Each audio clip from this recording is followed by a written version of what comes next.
মিনিটৰ ভিতৰতে গোটেই অনুষ্ঠানটো আৰম্ভ কৰিবলৈ চেষ্টা কৰিম। প্ৰথমতে জাতীয় বীৰ নিৰ্ভীক সাংবাদিক শ্বহীদ পৰাগ কুমাৰ দাসৰ স্মৃতিত আমি বন্তি প্ৰজ্বলন আৰু শ্ৰদ্ধাঞ্জলি জ্ঞাপনৰ এটা চমু অনুষ্ঠান ৰাখিছোঁ আৰু সেই অনুষ্ঠানটো মূলতঃ পৰাগ কুমাৰ দাসৰ পৰিবাৰ পূৰবী দাস বাইদেৱে আৰু তেখেতৰ পৰিয়াল, তেখেতৰ সতীৰ্থ আৰু গুণমুগ্ধ আৰু আজিৰ যিসকল বিশিষ্ট অতিথি আছে, মই সকলোৱে সম্ভৱপৰ নহ'লেও পৰিয়ালৰ পিছত তেখেতসকলেও পৰাগ কুমাৰ দাসৰ স্মৃতিত শ্ৰদ্ধাঞ্জলি জ্ঞাপন কৰিব পাৰিব। মই পূৰবী দাস বাইদেউক প্ৰথমতে অনুৰোধ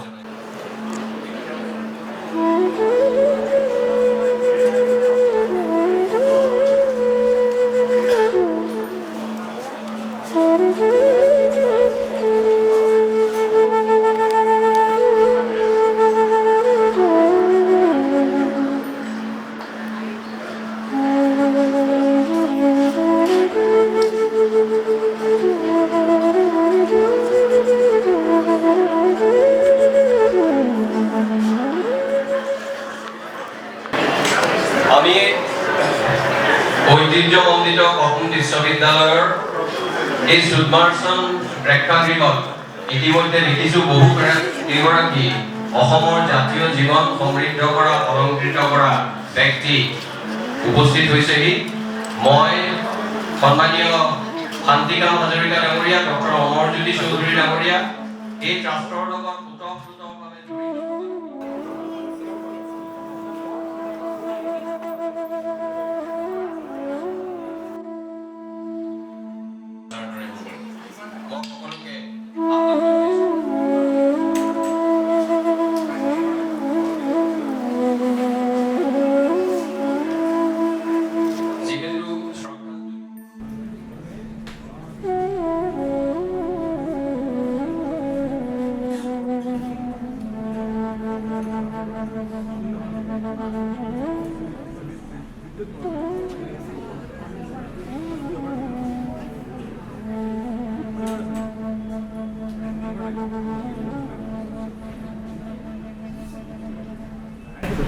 যেহেতু শ্ৰদ্ধাঞ্জলিৰ অনুষ্ঠানটো আৰু অলপ সময় চলিব, মই এই পৰাগ কুমাৰ মেমৰিয়েল ট্ৰাষ্টৰ উদ্যোগত যোৱা 4টা বছৰে যিটো বক্তৃতা অনুষ্ঠানৰ আয়োজন কৰা হৈছিল, প্ৰথম বছৰ 2022 চনত বিশিষ্ট শিক্ষাবিদ লেখক ডক্টৰ তিলোত্তমা মিশ্ৰ, দ্বিতীয় বছৰ প্ৰখ্যাত অৰ্থনীতিবিদ ডক্টৰ জয়দীপ বৰুৱা আৰু যোৱা বছৰ অসম জাতীয় বিদ্যালয়ৰ মূল হোতা আৰু বিশিষ্ট চিকিৎসক ডাক্তৰ নাৰায়ণ শৰ্মাই 3টা বক্তৃতা প্ৰদান কৰি ট্ৰাষ্টৰ লগতে পৰাগ কুমাৰ দাসৰ গুণমুগ্ধ সকলোকে তেওঁলোকে সমৃদ্ধ কৰি থৈ গৈছে।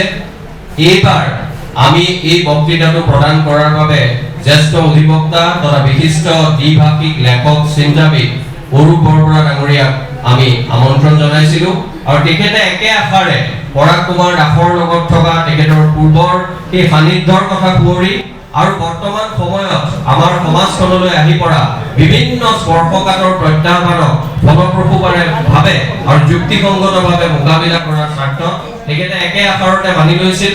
আমি তেখেতক ধন্যবাদ জনাইছোঁ আৰু এই অনুষ্ঠানটোৰ আগতে কিন্তু এই কথাখিনি পাহৰি গ'লে নহ'ব যে অবৰ্তমান যেতিয়া পৰাগ কুমাৰ দাস হ'ল কোনো অচিনাক্ত আততায়ীয়ে নহয়। মই ভাবোঁ অসমৰ বহু মানুহে জানে এই নৃশংস আততায়ীৰ হাতত 1996 চনৰ 17 মে'ত বৰ্তমানৰ পৰা এগৰাকী অসম প্ৰেমী নিৰ্ভীক মানুহক অবৰ্তমান কৰি দিয়া হ'ল আৰু তাৰ পিছৰ পৰ্যায়ত অসমৰ মানুহে বিভিন্ন প্ৰত্যাহ্বানৰ পিছতো কিন্তু সেই অবৰ্তমানক বৰ্তমানলৈ কেৱল ৰূপান্তৰ কৰা নাই, সেই বৰ্তমানক মূৰ্তমান কৰি ৰাখিবলৈ তেওঁলোকে যৎপৰোনাস্তি চেষ্টা চলাই আহিছে। ক'ৰবাত কেতিয়াবা উজুতি খাইছে, ক'ৰবাত মানুহে ভবা ধৰণেৰে গাঁৱৰ বহু মানুহে পৰাগ দাক যেনেকৈ ভাল পাইছিল, বুকুৰ মাজত লৈ ফুৰিছিল, আমি গুৱাহাটী বা চহৰত বসবাস কৰা বহু মানুহে হয়তো তেনেকৈ নিব পৰা নাই। সকলোৰে ওচৰত হয়তো সামগ্ৰিকভাৱে যদি আমি ক্ষমা প্ৰাৰ্থনা বিচাৰো, সেই কথাটোৱে বুজাব যে পৰাগ কুমাৰ দাস যাৰ সেই তীক্ষ্ণ কলম, সেই দৃঢ়তা বা সাহসী মনটোৰ আঁৰত অসমৰ প্ৰতি থকা এক সাংঘাতিক আবেগ আৰু অনুৰাগেই নহয়, তাৰ আঁৰত আছিল এক বুজাব নোৱাৰা বিনম্ৰতা। সেই বিনম্ৰতাৰ কথা হয়তো মনোৰম গগৈ, বেদব্ৰত বৰা আৰু যিসকলে পৰাগ কুমাৰ দাসক লগ পাইছিল ঘনিষ্ঠভাৱে তেওঁলোকে অনুভৱ কৰিব পাৰিব। তাৰ আগৰ 25টা বছৰত অসমীয়া প্ৰতিদিন গোষ্ঠীৰ উদ্যোগত পৰাগ কুমাৰ দাসৰ স্মৃতি যুগমীয়া কৰাৰ উদ্দেশ্যে গুৱাহাটীৰ মূলত কনকলাল বৰুৱা প্ৰেক্ষাগৃহ, গুৱাহাটী অসম সংগ্ৰহালয় মিউজিয়ামৰ তাত এখন তৰ্ক প্ৰতিযোগিতা কৰা হৈছিল। প্ৰায় 25টা বছৰৰ সফল পৰিসমাপ্তিৰ পিছত 2022 চনৰ পৰা এই বক্তৃতানুষ্ঠানৰ কাৰ্যসূচী আৰম্ভ কৰা হৈছে।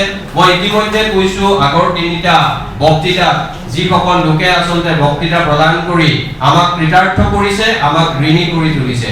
গতিকে আৰু অধিক সময় নোলোৱাকৈ মই এইবাৰ আমাৰ এই ট্ৰাষ্টৰ লগত ওতঃপ্ৰোতভাৱে জড়িত থকাই নহয়, ট্ৰাষ্টৰ প্ৰতিটো কথা প্ৰথমৰ পৰাই এনেকুৱা এটা বক্তৃতানুষ্ঠান হ'ব লাগে, কাক কাক মাতিব লাগিব, কেনেধৰণে মানুহক ইয়াৰ লগত সংযুক্ত কৰিব লাগিব, এই সকলোবোৰ ক্ষেত্ৰত আমাক এজন মানুহে সদায় অনন্য অগ্ৰগণ্য হিচাপে সহায় কৰি থৈ আহিছিল।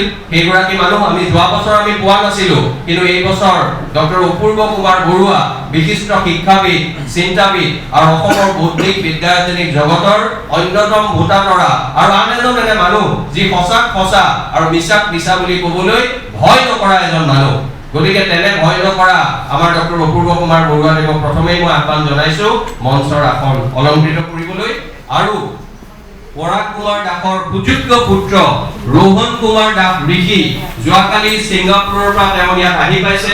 আপোনালোকৰ বহুতে জানি নতুন প্ৰজন্মৰ প্ৰতিনিধি আছে, জানি ভাল পাব যি ৰোহন দাসৰ যদিও এইবোৰ কথা আজি এই কৰুণ কথাবোৰ সোঁৱৰাৰ কথা নহয়, কিন্তু সকলোৱে জানে যে ৰোহন দাসক যেতিয়া সৰু আছিল জাতীয় বিদ্যালয়লৈ লৈ যোৱাৰ সময়ত আততায়ীয়ে নৃশংসভাৱে পৰাগ কুমাৰ দাসক হত্যা কৰিছিল। কিন্তু দেউতাকৰ দৰে কৰবাত মাকেও ভনীয়েকৰ লগত পৰিয়ালটোৰ লগত তেওঁলোকৰ এটা চেতনা আছিল।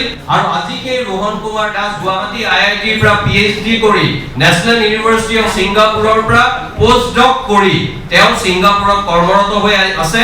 আৰু কেৱল দেউতাক বুলি নহয়, পৰাগ কুমাৰ দাসৰ সেই চেতনা শ্ৰদ্ধা জনাবলৈ তেওঁ আহিছে। মই ৰোহন কুমাৰ দাসক লৈ মূলত নতুন প্ৰজন্মৰ অসমীয়া ছাত্ৰ ছাত্ৰীক এটা হাত চাপৰি মাৰিবলৈ অনুৰোধ জনাইছো।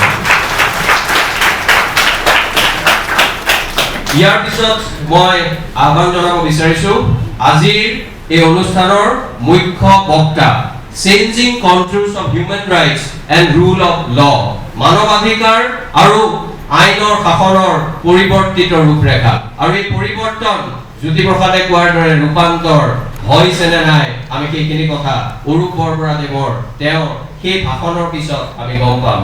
মই আগতে কৈ নিদিওঁ সেই ৰূপান্তৰ আপোনালোকেও অনুধাৱন কৰিব পাৰিব। সেই অনুধাৱনক এক বেলেগ মাত্ৰা দিবলৈ আমি ট্ৰাষ্টৰ ফালৰ পৰা অথনিও কৈছো অৰূপ বৰবৰা দেৱক আমন্ত্ৰণ জনাইছিলো আৰু তেখেতে একে আকাৰে সন্মতি জনাইছিল।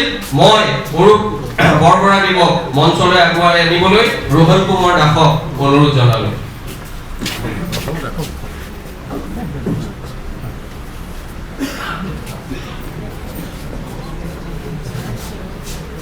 এতিয়া আছে সম্বৰ্ধনা পৰ্ব। প্ৰথমে ডক্টৰ অপূৰ্ব কুমাৰ বৰুৱা দেৱক সম্বৰ্ধনা যাচিবলৈ মই ৰোহন কুমাৰ দাসক ঋষিক অনুৰোধ জনাইছো।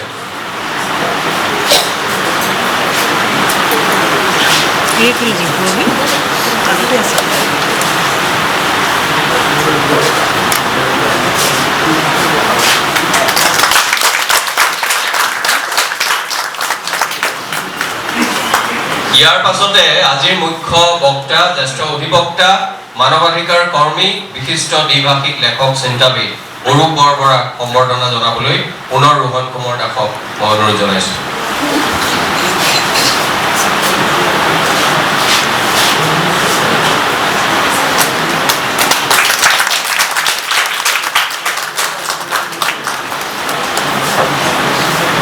মই এতিয়া কেৱল সকলো মানুহে অৰূপ বৰবৰা দেৱক জানে আৰু সকলো মানুহে এইটোও হয়তো জানে বা কোনোবাই ভয় কৰে যে মাইকৰ ওচৰলৈ ময়ূৰ পৰা আহিলে সহজে নেৰিবও পাৰে নেকি।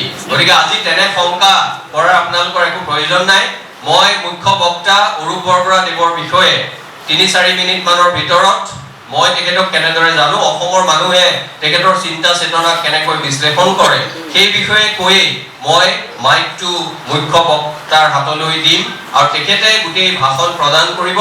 আমাৰ গোটেই অনুষ্ঠানটো বৰ দীঘলীয়া নহয়, আপোনালোকৰ ধৈৰ্য পৰীক্ষা কৰা নহয়, কিন্তু আপোনালোকৰ অসম বা অসমীয়াত্বৰ প্ৰতি থকা প্ৰেমক অৰূপ বৰবৰা দেৱৰ এই বিশেষ স্পৰ্শকাতৰ বিষয়টোত কৰা মন্তব্য বা বক্তব্যই কি ধৰণেৰে তাক সমৃদ্ধ কৰে, কি ধৰণেৰে আলোড়িত কৰে, সেইটো কথা জানিবলৈহে আমি আগ্ৰহেৰে বাট চাম। অসমৰ বহুবোৰ কথা, জাতীয়তাবাদ, আঞ্চলিকতাবাদ, এনেধৰণৰ কথা আহিলেই আমাৰ যুক্তিসংগত কাৰণতে আমাৰ মনলৈ হতাশা আহে, আমাৰ মনলৈ নিৰাশা আহে। প্ৰায়বোৰ ক্ষেত্ৰতে, বহুবোৰ আন্দোলনৰ ক্ষেত্ৰত যুক্তিসংগত কাৰণ থকাৰ পিছতো আমি দেখো যে আমি বিফল হওঁ আৰু অসমীয়া মানুহৰ ধান খেৰৰ দৰে জ্বলি থকা সেই আবেগৰ জুইকুৰাক আমি প্ৰায়ে দোষাৰোপ কৰোঁ। হয়তো তাৰ আৰু কাৰণ থাকিব পাৰে, সেইবোৰ কাৰণৰ বিস্তৃত ব্যাখ্যালৈ মই যাব নিবিচাৰোঁ। 2002 বা 3 চনৰ কথা, গুৱাহাটী হাইকোৰ্টৰ যিটো বাৰ এছ'চিয়েশ্যন, তাৰ ইলেক্টেড প্ৰেচিডেণ্ট আছিল জ্যেষ্ঠ অধিবক্তা অৰূপ বৰবৰা। আৰু সেই কথাটো 23 বছৰৰ পিছত প্ৰথম তেখেতৰ চিনাকি দিবলৈ যাওঁতে মই সৰল ৰৈখিকভাৱে তেখেতৰ জন্ম ক'ত হৈছিল, ক'ত পঢ়িছিল, সেইখিনি কথা কোৱাতকৈ বৰ্তমান সময়ত বিভিন্ন ক্ষেত্ৰত মুজুৰা পৰি অহা অসমীয়া সত্তাটোক কিছু প্ৰাণ সঞ্চাৰ কৰিবলৈ 2002-3 চনত অৰূপ বৰবৰাই লোৱা এটা ভূমিকাৰ কথা মনত পেলাব বিচাৰিছোঁ। ভাৰতৰ বোধকৰো পাঞ্জাৱ আৰু হাৰিয়ানা হাইকোৰ্টৰ পৰা আৰু আন এখন তথাকথিতভাৱে মূলসুঁতিৰ এখন উচ্চ ন্যায়ালয়ৰ পৰা দুজন খুব কলংকিত ন্যায়াধীশক গুৱাহাটী উচ্চ ন্যায়ালয়লৈ বদলি কৰা হৈছিল। আৰু সেই বদলি কৰাৰ সময়ত আমাৰ হাইকোৰ্টৰ বাৰ এছ'চিয়েশ্যন অৰূপ বৰবৰা দেৱৰ নেতৃত্বত তেওঁলোকে গৰজি উঠিছিল। আৰু কেৱল গৰজি উঠি সেই কথাটো তেনেকৈ সাম কটা নাছিল, শেষত তেওঁলোক বাধ্য হৈছিল সেই দুজন ন্যায়াধীশৰ কোট আনকোট ন্যায় প্ৰদান প্ৰক্ৰিয়াৰ পৰা তেওঁলোকে উত্তৰ পূৰ্বাঞ্চলক বঞ্চিত কৰিলে। আৰু সেই বঞ্চিত কৰাৰ বাবে মই ভাবো অৰূপ বৰবৰাক দেৰিকেও হ'লেও অসমৰ মানুহে অকমান ধন্যবাদ আৰু কৃতজ্ঞতা জচা উচিত। আৰু তাৰ পিছত যদি আপুনি চাই 2008 চনত ইউনাইটেড নেশ্যনছ, ৰাষ্ট্ৰসংঘ বুলি ক'লে আমি ৰাছিয়া ইউক্ৰেইনৰ যুদ্ধ, আমাৰ মধ্যপ্ৰাচ্যত হৈ থকা বহুবোৰ কথাৰ বাবে আমি যে ৰাষ্ট্ৰসংঘৰ বৰ্তমানৰ অৱস্থাটো বৰ সুখকৰ নহয়, সকলোৱে আমি জানো, অনুভৱ কৰোঁ। কিন্তু ৰাষ্ট্ৰসংঘৰ অৱস্থা যেতিয়া ভাল আছিল আৰু সেই ৰাষ্ট্ৰসংঘত যেতিয়া মানুহৰ মানৱাধিকাৰ উলংঘনৰ কথা বলিষ্ঠভাৱে যুক্তিসিদ্ধভাৱে কোৱাৰ প্ৰয়োজনীয়তা আজিতকৈ হয়তো বেছি আছিল, আজি প্ৰয়োজনীয়তা আছে, কিন্তু সেই অনুষ্ঠানটোৰ তেনেকুৱা মান্যতা বা গ্ৰহণযোগ্যতা হয়তো কিছু পৰিমাণে কমিছে।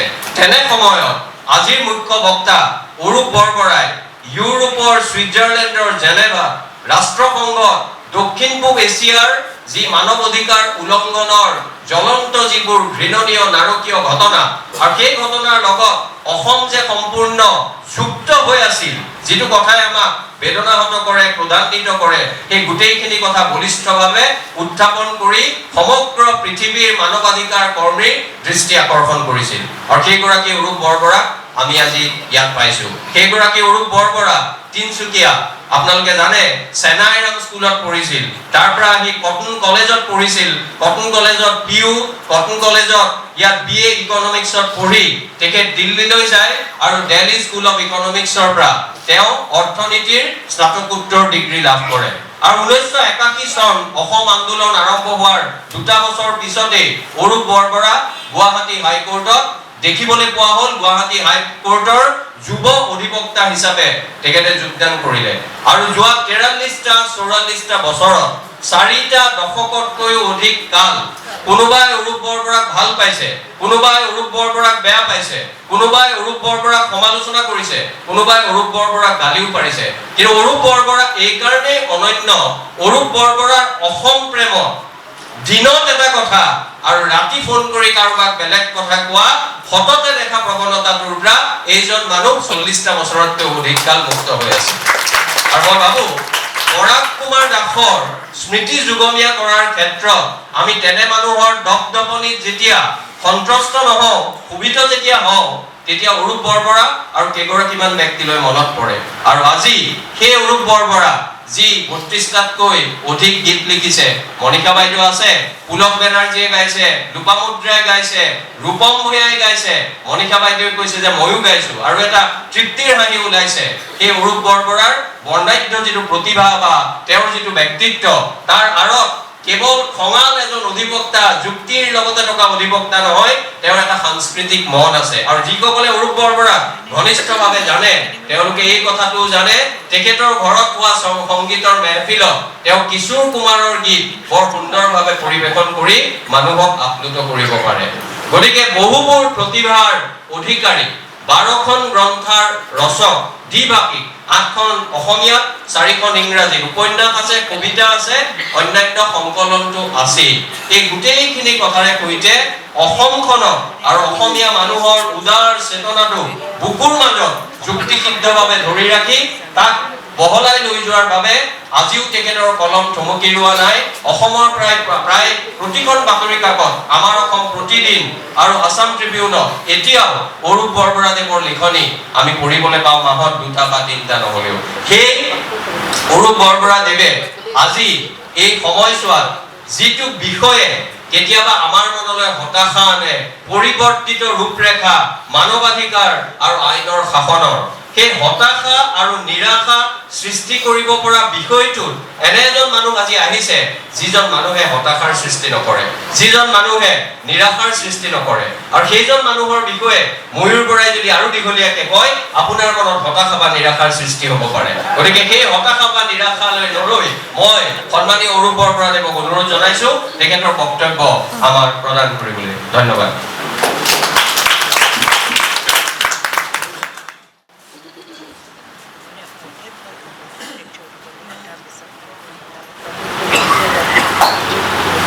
I am grateful to the trust as well as the organizers of this function in memory of late Parag Kumar. I am indebted to them.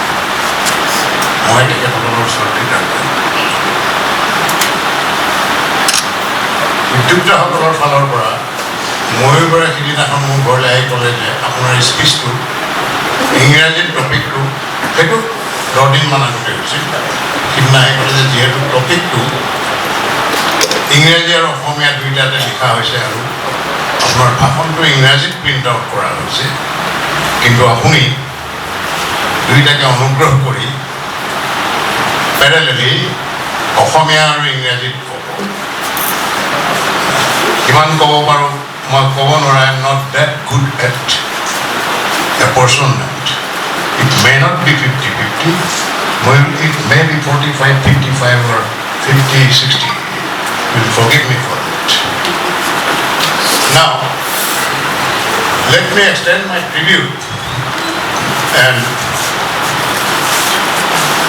homage to late Parag Kumar, who, to me, was one of the most brilliant young men I have ever come across. One of the most fearless journalists that I have ever seen.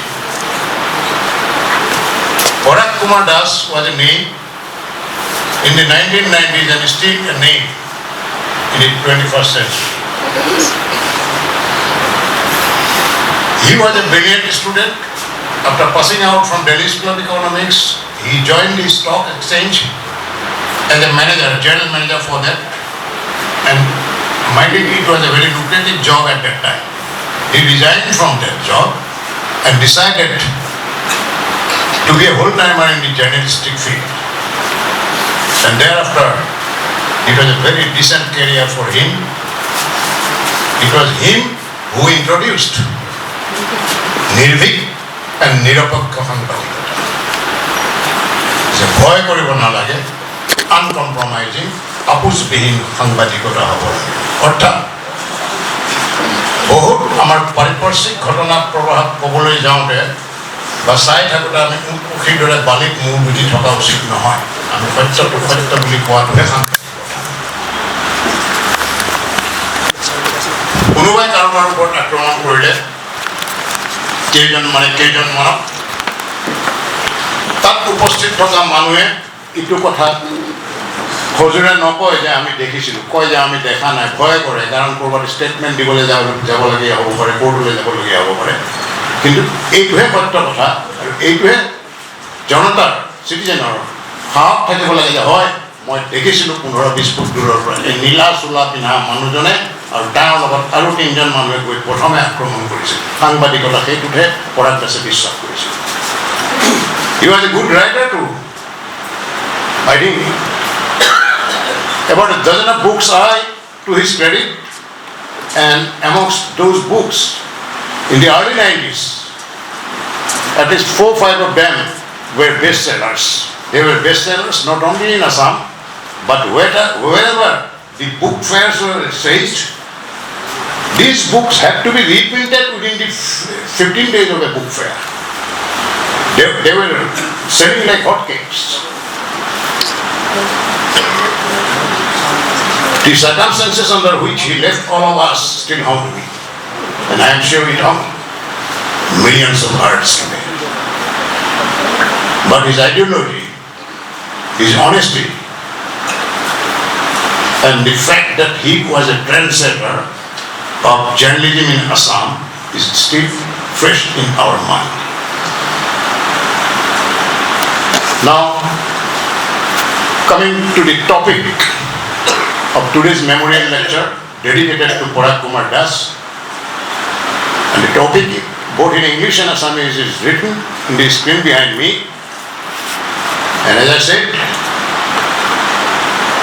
looking at the topic, you find that since the topic embraces two major words, human rights and rule of law, and then the word continuer is there, I think it will be only proper for me to delve into the meaning, perspectives, ambit of the word rule of law and human rights first.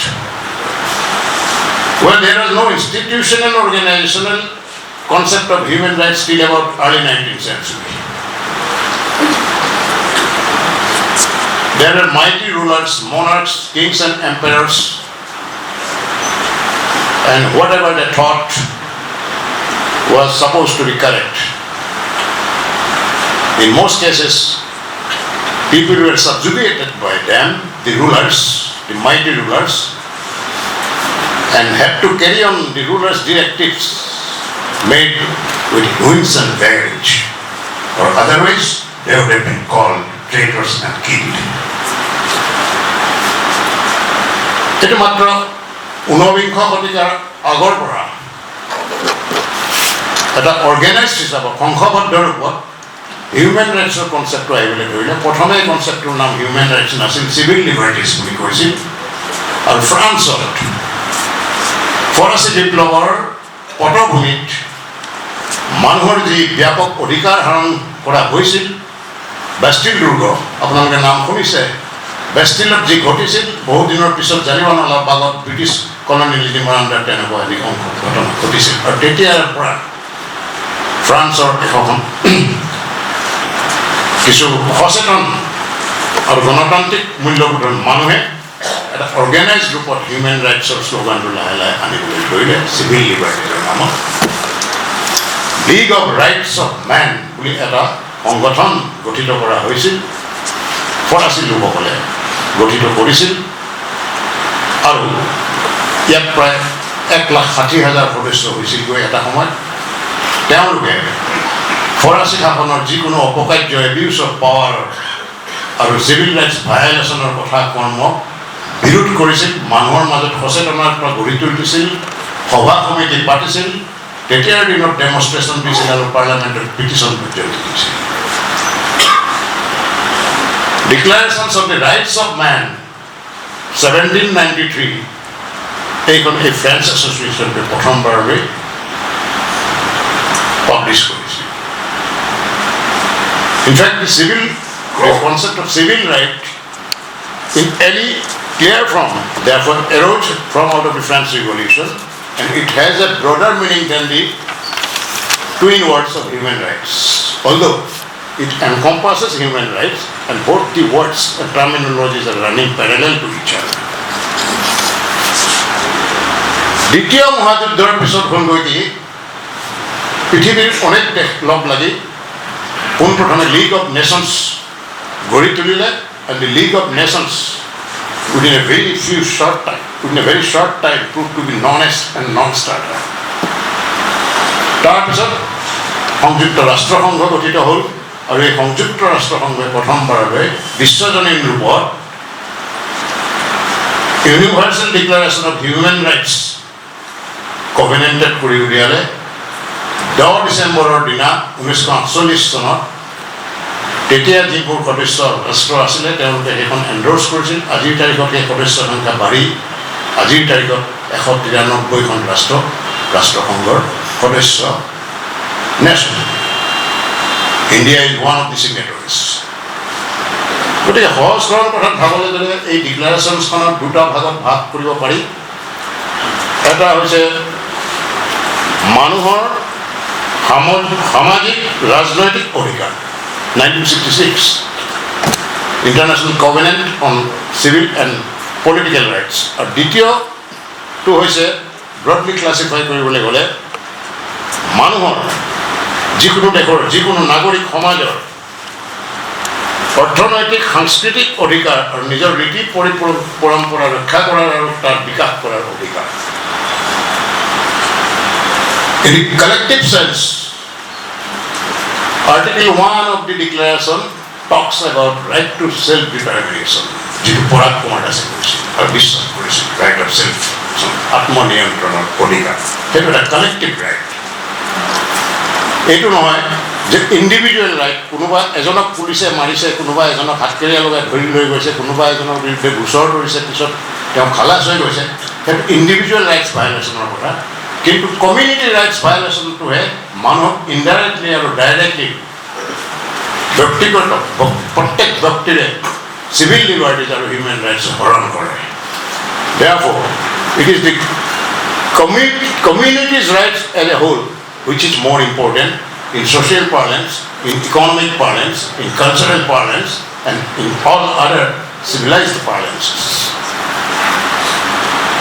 মানুহৰ সামূহিক অধিকাৰ যদি নাথাকে তেতিয়াহ'লে মানুহৰ ব্যক্তিগত অধিকাৰো নাথাকে মানৱ অধিকাৰ Therefore, it will be a very narrow perception if we confine ourselves to the cause of life, liberty of every individual by being oblivious of the societal, civil, political, and economic rights as a whole.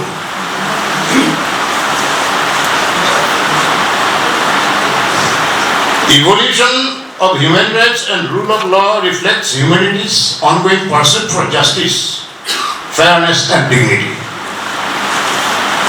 There are challenges in ensuring equal rights for all, particularly in authoritarian regimes and conflict zones and areas affected by economic inequality. Conflict zone, Manipur.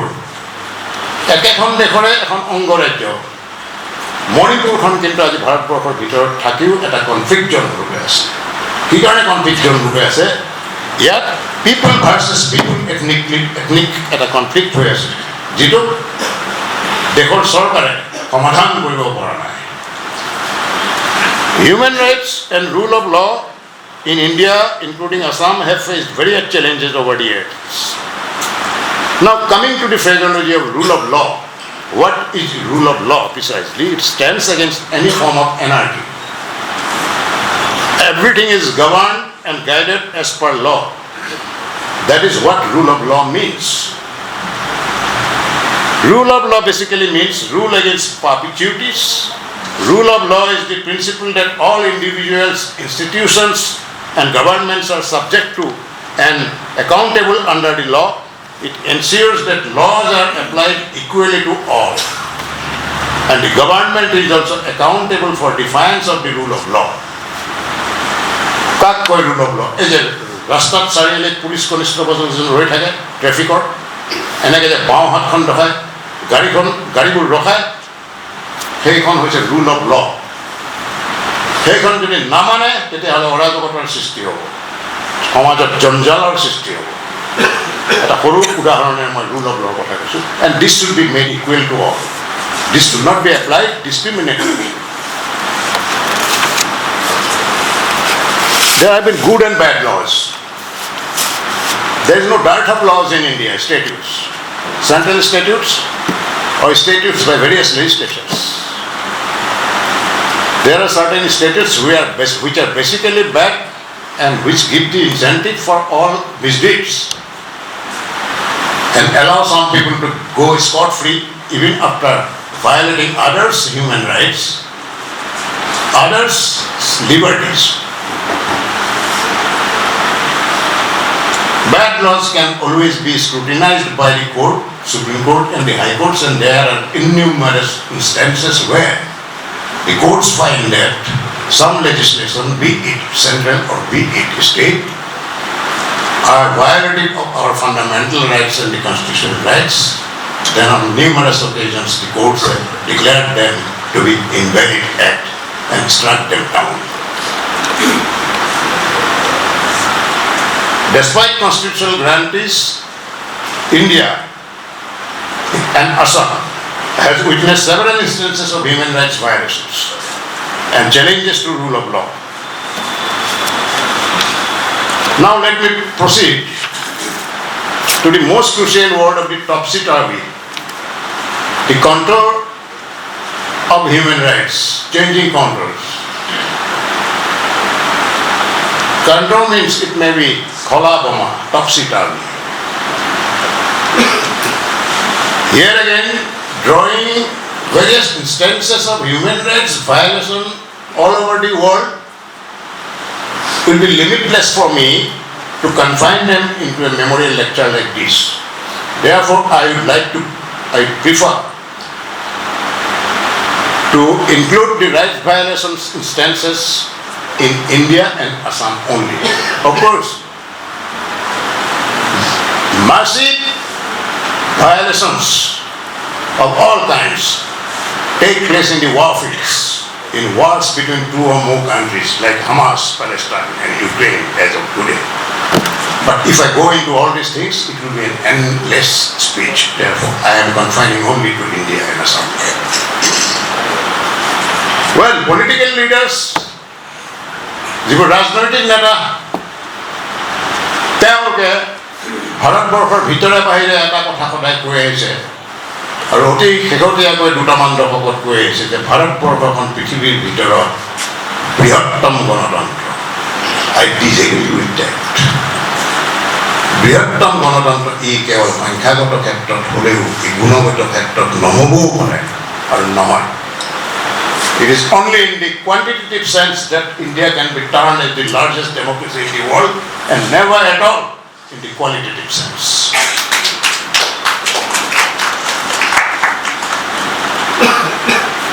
What is for sure, the framers of the Constitution presented us a meaningful yet liberal quasi-federal democratic fabric, but their applicability and the values and their adherence came to be diluted and even transgressed gradually. 1975-76 emergency was the first of its kind under 364.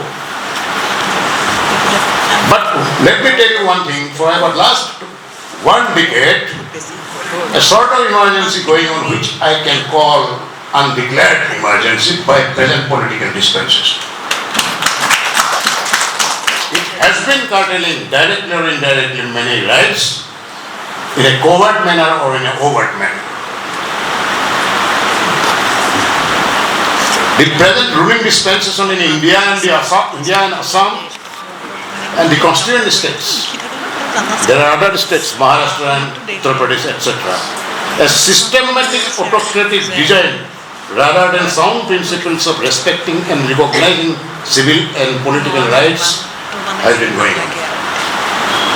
The examples are a galore. বহুত উদাহৰণ আছে, মই কেইটামান মাত্ৰ উদাহৰণ দিওঁ।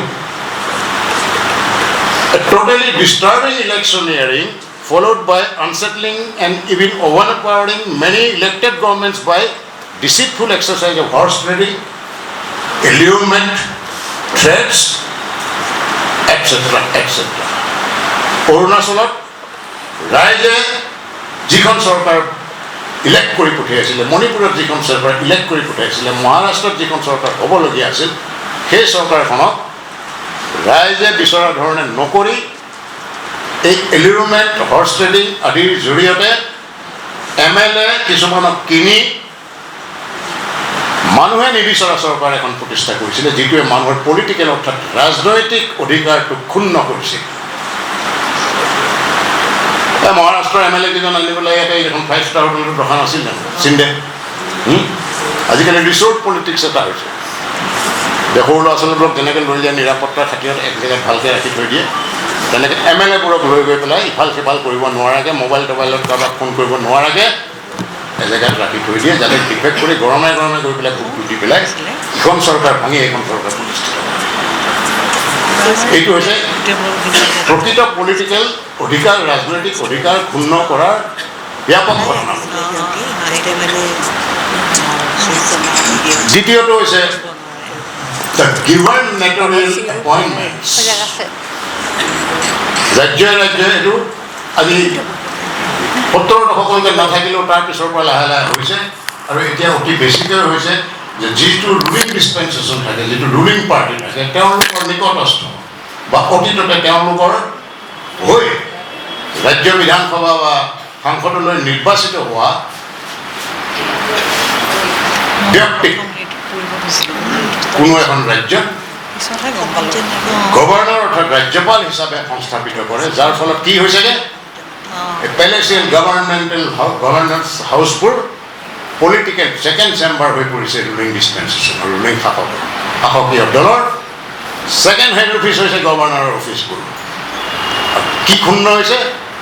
ৰাইজৰ political অৰ্থনৈতিক অধিকাৰ ক্ষুণ্ণ হৈছে, সামূহিক অধিকাৰ ক্ষুণ্ণ হৈছে। আগতে দিন বেলেগ আছিলে। স্বাধীনতাৰ পিছত পণ্ডিত নেহৰুৱে ডক্টৰ বিধান ৰয়ক ফোন কৰি সুধিছিল যে ডক্টৰ ৰয়,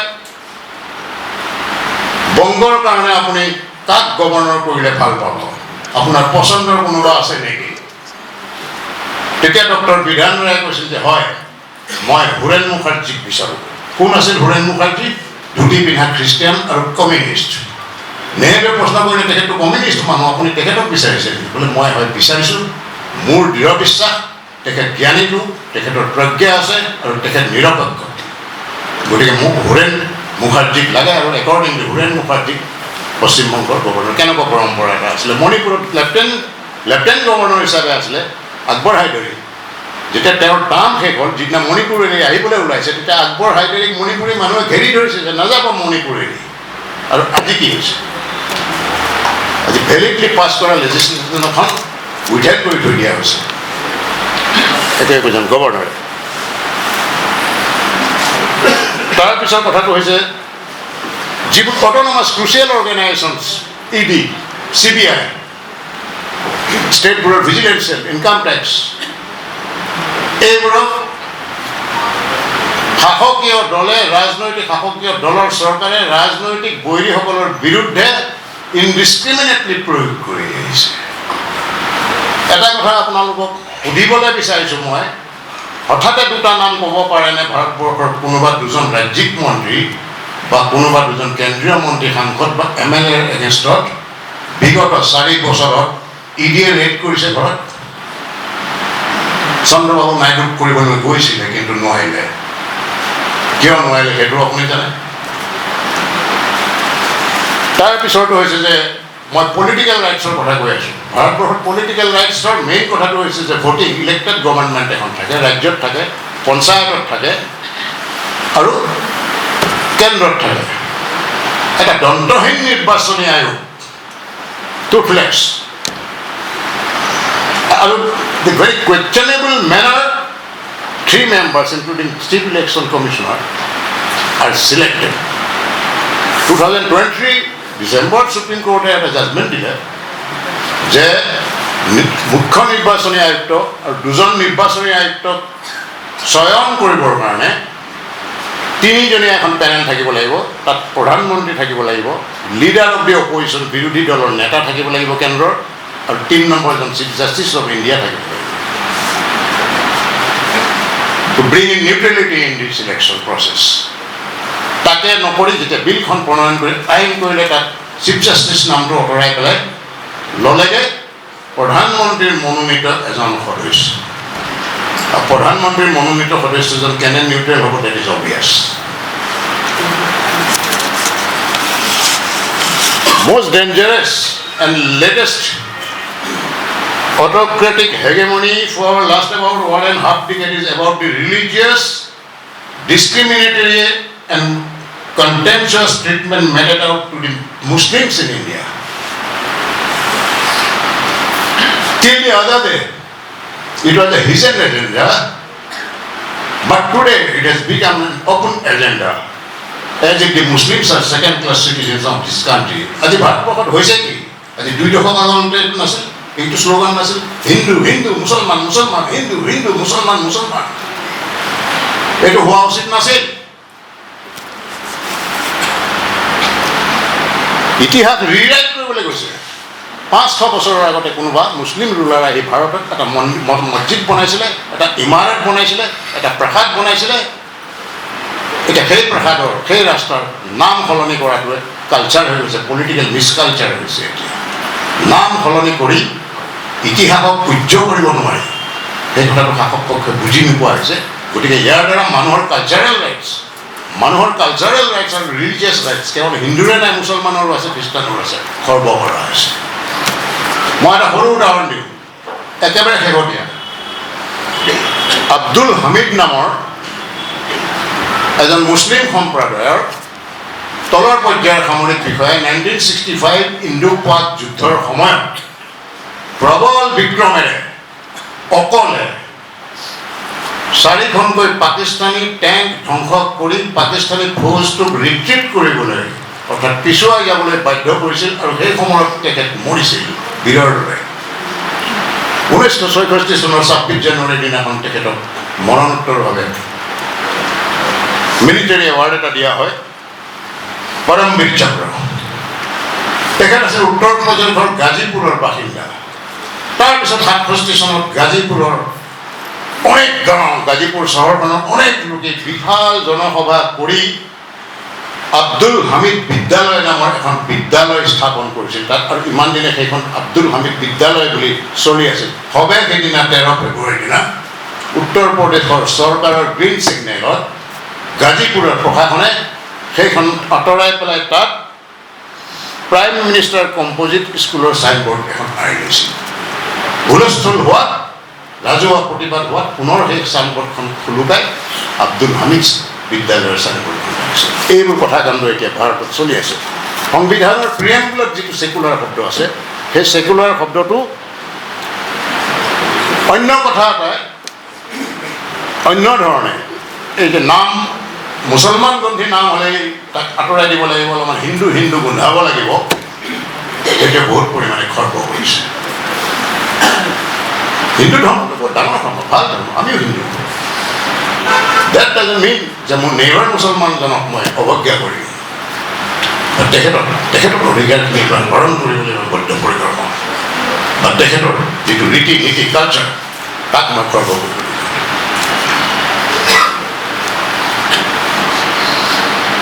এতিয়া হিউমেন ৰাইটছ অৰ্গেনাইজড সংঘবদ্ধ ৰূপত হিউমেন ৰাইটছৰ কথাটো ইউৰোপ আমেৰিকাত আহিছিল যদিও ভাৰতবৰ্ষ আৰু বিশেষকৈ অসমত বহুত পলমকৈ আহিছিল। ইমাৰ্জেঞ্চিত যেতিয়া 1975-76 কলেজৰ প্ৰবক্তাৰ পৰা বিৰোধী দল, তেতিয়া বিৰোধী দল ছ'চিয়েলিষ্ট পাৰ্টি আৰু কংগ্ৰেছ কমিউনিষ্ট পাৰ্টি আছিল, কলেজৰ প্ৰবক্তাৰ পৰা আৰম্ভ কৰি বাতৰি কাকতৰ সম্পাদকৰ পৰা আৰম্ভ কৰি বিৰোধী নেতা আৰু বিৰোধী কৰ্মীক ডিফেন্স অফ ইণ্ডিয়া আৰু মিছা আইনৰ অধীনত আটক কৰিছে। সেই সময়ত কিন্তু অট'ক্ৰেটিক এণ্ড ৰিপ্ৰেছিভ অনস্লট বুলিহে কৈছিল। যিটো অভাৰঅল ৰাইটছ ভায়লেশ্যন, হিউমেন ৰাইটছৰ কোনো সংঘবদ্ধতাৰ সংজ্ঞা দিয়া নাছিল। একেদৰে 6 বছৰীয়া অসম আন্দোলনৰ সময়তো repressive police CRPF and persons in uniform বুলি কৈছিল। হিউমেন ৰাইটছৰ অৰ্গেনাইজড এটা প্ৰতিবাদী ধাৰা তেতিয়ালৈকে অহা নাছিল। এইটো মাত্ৰ 90 চনৰ প্ৰথমৰ ফালে, 90 দশকৰ প্ৰথমৰ ফালে দুটাকৈ আৰ্মি অপাৰেশ্যনৰ পিছত যেতিয়া যধে পধে মানুহ ধৰি কাষ্টডিয়েল ডেথ কৰিবলৈ ধৰিলে, এনকাউণ্টাৰত মাৰি পেলাবলৈ ধৰিলে, টাটা আইনত সোমোৱাবলৈ ধৰিলে, তেতিয়া অসমত সংঘবদ্ধ ৰূপে মানৱ অধিকাৰৰ সপক্ষে আৰু মানৱ অধিকাৰ ভংগৰ বিৰুদ্ধাচৰণ কৰিবৰ কাৰণে সাংগঠনিক ৰূপত যিটো প্ৰচেষ্টা লোৱা হৈছিল সেই প্ৰচেষ্টা আৰম্ভ হৈছিল পৰাগ দাস আৰু দুজন মানৱ নেতৃত্বত যিটোৱে নেকি এটা সংঘবদ্ধ ৰূপত মানৱ অধিকাৰ সংগঠন গঠন কৰি অসমত মানৱ অধিকাৰৰ সপক্ষে আৰু ভায়লেশ্যনৰ বিপক্ষে প্ৰচেছন কৰি ৰাস্তালৈ ওলাই যোৱাৰ কাৰণে জনতাক আৰু যুৱ প্ৰজন্মক উদ্বেলিত কৰিছে Some laws at their threshold are not in consonance with the basic covenants of the United Nations Human Rights Declarations of 1948. For example, the preventive detention laws. আগতে মিছা আছিল অসম আন্দোলনৰ সময়ত NSA হ'ল কা আন্দোলনৰ সময়তো NSA হ'ল বা অন্য কিছুমান বিক্ষিপ্ত আন্দোলনৰ ক্ষেত্ৰতো NSAত মানুহ ধৰপাকড় কৰি ভৰাবলগীয়া হ'ল কাক ভৰাই সাংবাদিকক প্ৰবক্তাক আন্দোলনকাৰীক এই প্ৰিভেণ্টিভ ডিটেনশ্যন আইনখনে এখন অগণতান্ত্ৰিক আৰু ঘাতক আইন আৰু মানৱ অধিকাৰ জাষ্টিছ চিভিল লিবাৰ্টিজৰ বিৰোধী আইন কাৰণ ইয়াত কেৱল প্ৰিজাম্পশ্যনৰ ওপৰত ভিত্তি কৰি যে ইয়াত এজন মানুহ বহি আছে তেওঁৰ কিন্তু কোনো ক্ৰিমিনেল বেকগ্ৰাউণ্ড নাই এই মানুহজনে কাইলৈ পৰহিলৈ তিনিটা বস্তু বিপদ ঘটাব পাৰে চিকিউৰিটি ল পাব্লিক অৰ্ডাৰ এণ্ড ল এণ্ড অৰ্ডাৰ সেই আপাহতে তেওঁক 1 বছৰলৈ NSAত ডিটেইন কৰিব পাৰে এইখন যে এখন ঘাতক আইন আৰু এই ডিটেনশ্যনবোৰ যে মিছ এপ্লিকেশ্যন অফ ল সেইটো অজস্ৰ হাইকোৰ্ট আৰু সুপ্ৰিম কোৰ্টৰ গোচৰে প্ৰতিপন্ন কৰিছে 90-95% প্ৰিভেণ্টিভ ডিটেনশ্যনৰ আটকাধীন ব্যক্তিক মুক্ত কৰি এনে ডিটেনশ্যন অৰ্ডাৰ অবৈধ বুলি ঘোষণা কৰি আহিছে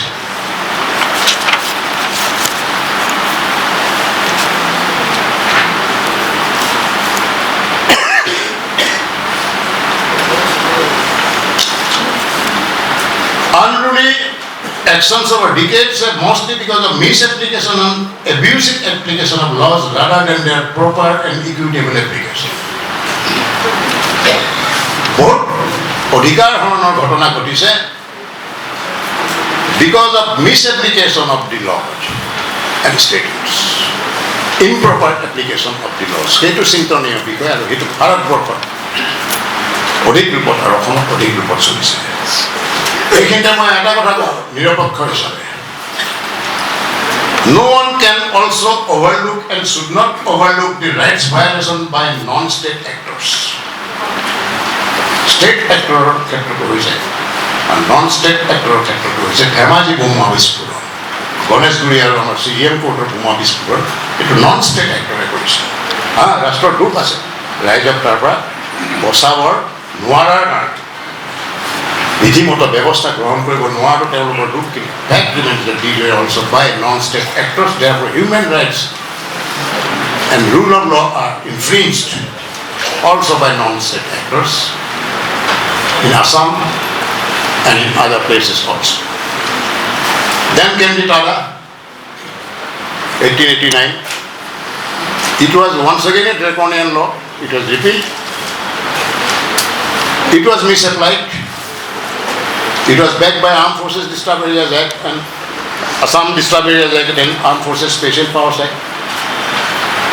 কেনেকৈ মিছএপ্লিকেশ্যন হৈছিল 92 চনত তদানীন্তন মুখ্যমন্ত্ৰী হিতেশ্বৰ শইকীয়া অসম বিধানসভাৰ ফ্ল'ৰত অন ৰেকৰ্ড কৈছিল যে তেতিয়ালৈকে 7,000জন বিভিন্ন বয়সৰ ব্যক্তিক টাডা আইনৰ অধীনত গ্ৰেপ্তাৰ কৰি জেললৈ প্ৰেৰণ কৰা হৈছে তাৰপিছত সময় বাগৰি এতিয়া আমাৰ প্ৰশ্নটো হোৱা উচিত যে তাৰ ভিতৰত কেইজনৰ কনভিকশ্যন হৈছে 17জনৰ হোৱা নাই 7জনৰ হোৱা নাই অৰ্থাৎ এই কথাটোৱে কি প্ৰতিপন্ন কৰিলে yes 1% of the detained persons 1%,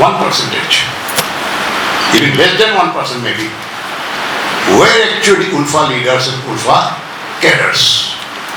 Remaining 10 to 15% persons were persons having peripheral nexus with Alpha, but the rest were absolutely innocent, ranging from shopkeepers to agriculturalists, to a village gangura, to a very ordinary person. Those were absolutely innocent, and that is how history has proved. that yes, the application of TADA in Assam is a misapplication of law. এই আটাইবোৰ গোচৰৰ পৰৱৰ্তী 10 বছৰৰ ভিতৰত final ৰিপৰ্টত খাৰিজ হৈ গৈছে।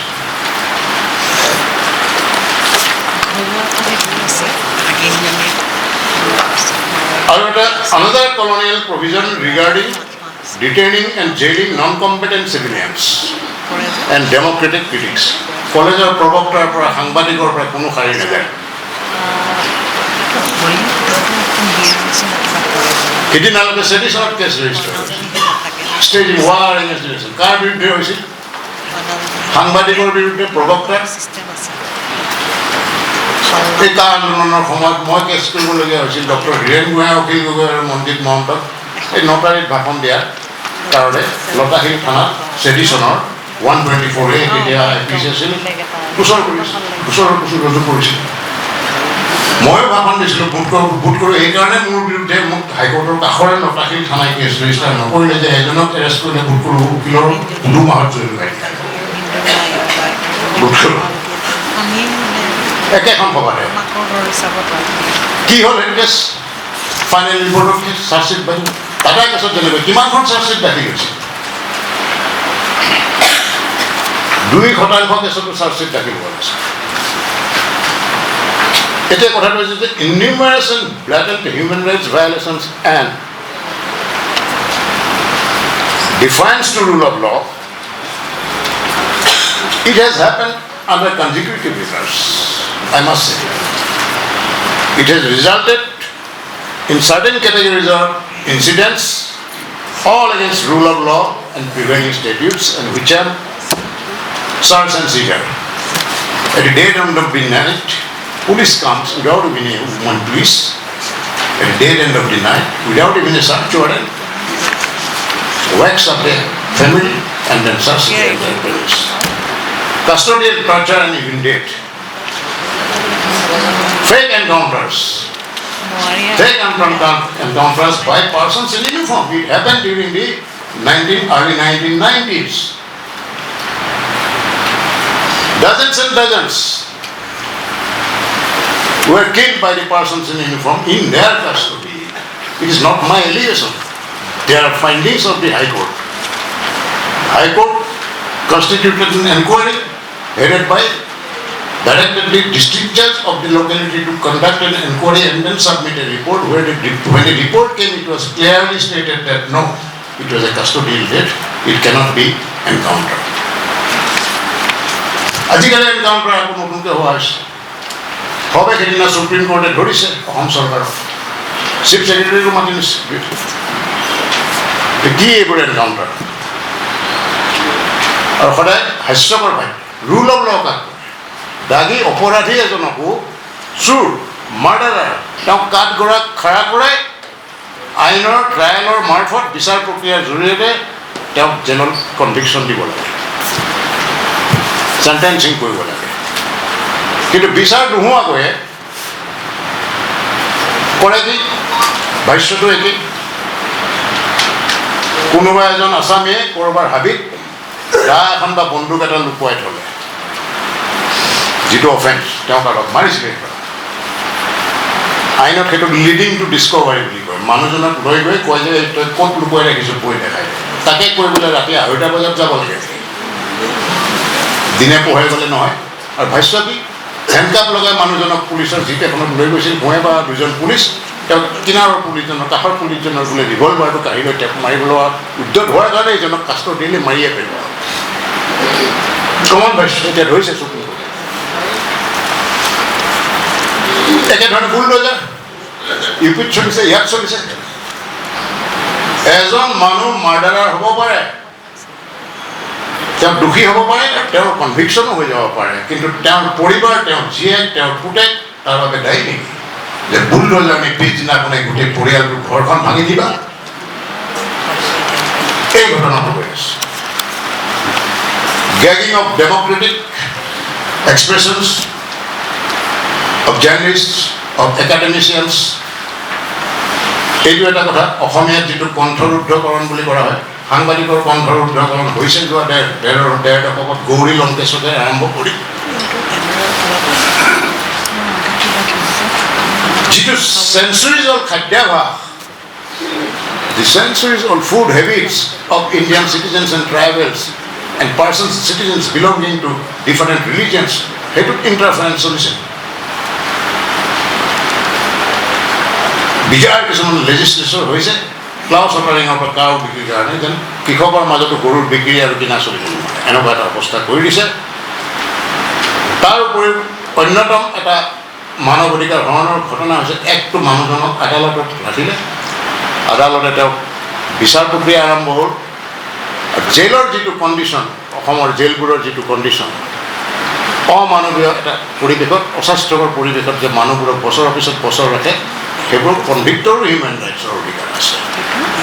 এজন মানুহ যিটো গোচৰত তেওঁৰ এতিয়ালৈকে দোষী সাব্যস্ত হোৱা নাই, তেওঁৰ বিচাৰ চলি আছে, যদি সাব্যস্ত হয় মেক্সিমাম পানিছমেণ্ট হৈছে 5 বছৰ, কিন্তু ইতিমধ্যে তেওঁ আণ্ডাৰ ট্ৰায়েল প্ৰিজনাৰ হিচাপে 6 বছৰ অতিক্ৰম কৰিছে, বেলেগ হোৱা নাই। এইটো ন্যায় ব্যৱস্থাৰ ব্যৰ্থতা, ন্যায় ব্যৱস্থাৰ ব্যৰ্থতা।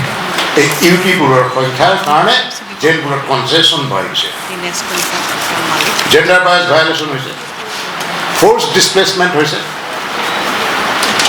বণিক গোষ্ঠীক ইণ্ডাষ্ট্ৰী বনাবলৈ দিবলৈ মাটি খালী কৰি থলুৱা মানুহক, স্থানীয় মানুহক, খেতিয়কক গৃহহীন কৰি পেলাইছে। The country's, particularly Assam's experience in human rights and rule of law reflects broader national challenges balancing security and migration. Even legal protection exists, ensuring their fair implementation remains a far cry even as today. NRC kon ki holge stop do migration অধিকাৰ সামূহিক এটা অধিকাৰৰ ভিতৰত পৰে।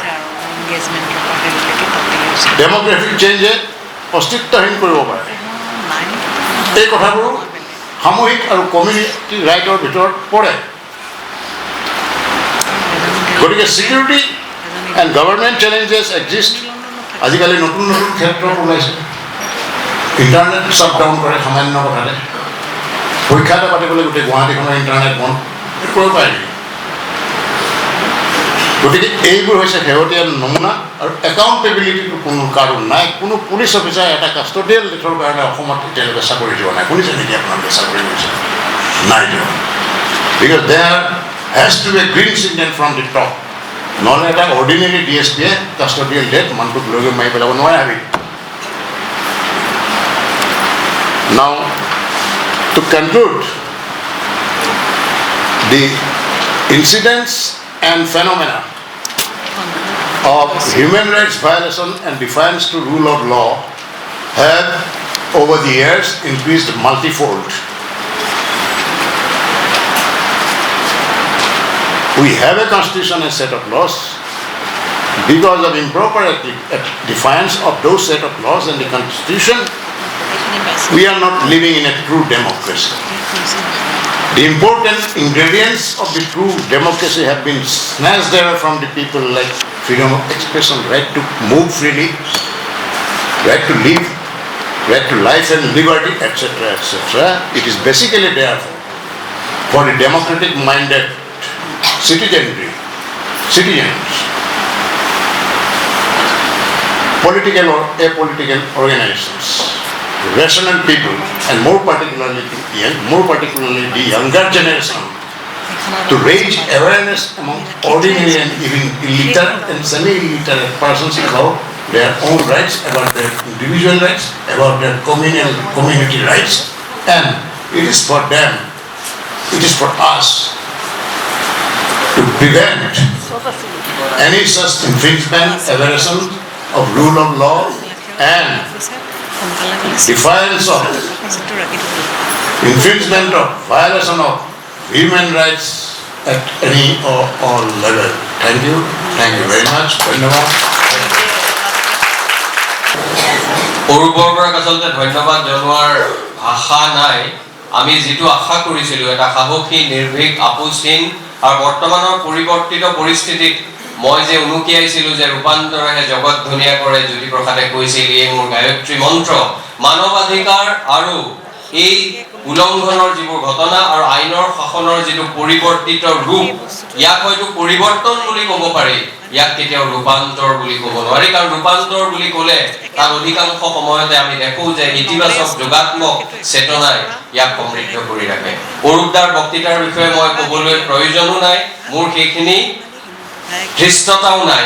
কেৱল এটা কথা নতুন প্ৰজন্মৰ প্ৰতিনিধি আছে কাৰণে কৈ মই সন্মানীয় অপূৰ্ব বৰুৱা দেৱক অনুৰোধ জনাম। অৰূপদাৰ বিষয়ে ক'ব বিচৰা কথাটো হ'ল যে অসমৰ প্ৰথমগৰাকী নন কংগ্ৰেছী মুখ্যমন্ত্ৰী 1978 চন, নতুন প্ৰজন্মৰ তেওঁলোকৰ জন্ম হোৱা নাই, হয়তো মাক দেউতাকৰ বিয়াও হোৱা নাই। 78 চনত গোলাপ বৰবৰা মুখ্যমন্ত্ৰী হৈছিল। অসমৰ মানুহে বিভিন্ন কথাৰ বাবে তেখেতক সোঁৱৰণ কৰে আৰু এটা কথা কয়, যেনেকে শৰৎ সিংহৰ কথা কয় যে বাছত ঘূৰা মুখ্যমন্ত্ৰী, তেনেকৈ গোলাপ বৰবৰাৰ বিষয়েও কয় ঘৰ নথকা এজন মুখ্যমন্ত্ৰী। তেওঁ ঘৰ নাছিল, কিন্তু মানুহৰ বুকুৰ মাজত তেওঁ ঘৰ সাজিছিল। সেই ঘৰ ম্যাদী পট্টাৰ মাটিতকৈ বেছি ম্যাদী আছিল।